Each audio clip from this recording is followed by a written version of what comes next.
coming from something, then in my mind, it's not a piece of sculpture. Sculptor Chris Johnson, also known as Icebear, unveiled his latest piece at a gala ceremony at the foot of Swift Street. Called Four Winds, this powerful image tells the story of an ancient Ojibwe legend which warns people about how the choices we make affect the planet's future. The concept is, it was a vision, and a vision that I had, and it was of this nature, of wind. The actual layout and the initial conceptual drawing that I did, it took all of, I'd say, 20 minutes to complete and do and figure out. The actual getting down and doing all the grunt work was, it was hard. It was 8 months. 8 months in completing it, but it's like things in life. If you work really hard at those things, they seem to be the best things, and it's something that takes something from you. And in this, I tried to give as much as I could. It's about the four winds. It's an Aboriginal expression. It tells us things. It tells us when the wind blows of what is to come. The four winds, it rips, it'll tear the ground. The Amadon Group, who created the Mermaid Wharf complex located on Swift Street, commissioned the sculpture. The wind comes in to the land, and this is where this is heading, in this direction into the land.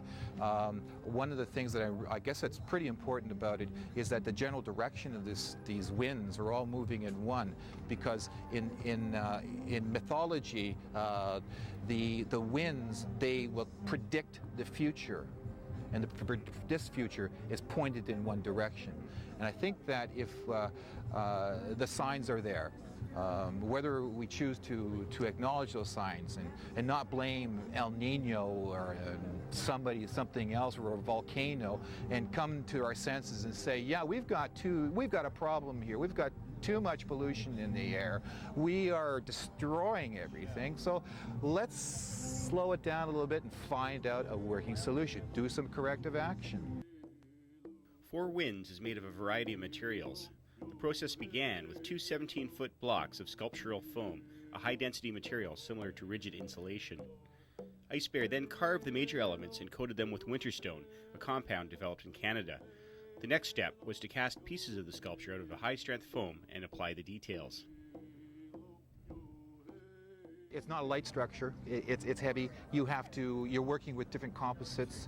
I'm working with very leading edge stuff. I'm doing things that are quite old and organic, but also I want something that's hard hitting.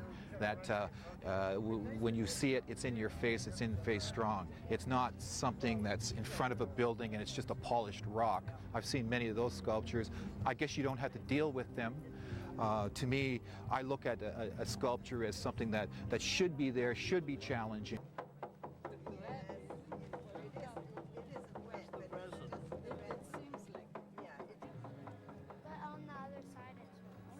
In Victoria, Jim Zeben, CHEK TV.